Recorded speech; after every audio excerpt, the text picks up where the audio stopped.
ഇത് ഒരു തീരുമാനം എടുക്കുന്നു, ആ തീരുമാനം നടത്തുന്നു. അപ്പോൾ അതൊരു തീർച്ചയായിട്ടും ഒരു യാന്ത്രികമായിട്ടുള്ളൊരു പ്രക്രിയയാണ്. അവരുടെ ഒരു പ്രകടനമോ അവരുടെ ഒരു ജനങ്ങളോടുള്ള അടുപ്പമോ ഒരു അഡ്മിനിസ്ട്രേറ്റീവ് കപ്പാസിറ്റി ഇതൊന്നും പരിഗണിക്കാതെ മാറ്റുകയാണ് ചെയ്യുന്നത്.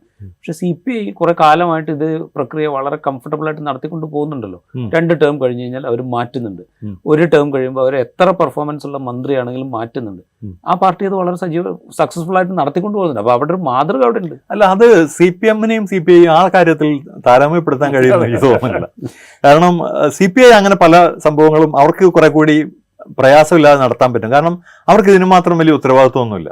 അവരേതാണ്ട് CPM-ന്റെ ഒപ്പം ചാരി ഒന്നിച്ചങ്ങ് പോകുന്ന ഒരു സംഭവമാണ്. ഏതെങ്കിലും തരത്തിൽ ഉള്ള ഒരു LDF നേരിടുന്ന ഒരു പ്രതിസന്ധിക്ക് CPI മറുപടി പറയേണ്ടി വരുന്നുണ്ടോ? ഒന്നുമില്ല. അവർ വളരെ സേഫ് സോണിൽ ശാന്തരായി സ്വസ്ഥരായി ജീവിച്ചു പോകുന്ന ആളുകളാണ്. അപ്പോൾ അവരെ പോലെ തീരുമാനം എടുക്കാൻ CPM-ന് ബുദ്ധിമുട്ടുണ്ടാവും, തീർച്ചയായിട്ടും ബുദ്ധിമുട്ടുണ്ട്. കാരണം ഇതിനകത്ത് ഏറ്റവും കൂടുതൽ സീറ്റിൽ മത്സരിക്കുന്നത് CPM ആണ്. ഈ എന്താ പറയുക, ഭരണത്തിന് നേതൃത്വം കൊടുക്കുന്ന CPM ആണ്. എല്ലാ കാര്യങ്ങൾക്കും ഉത്തരം മൂളേണ്ടി വരുന്ന CPM ആണ്.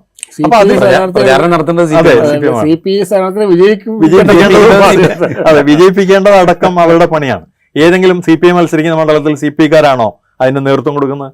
അതൊന്നല്ല, അതൊക്കെ ഈ CPM ഏറ്റെടുത്ത് നടത്തിക്കൊണ്ട് പോകുന്നതാണ്.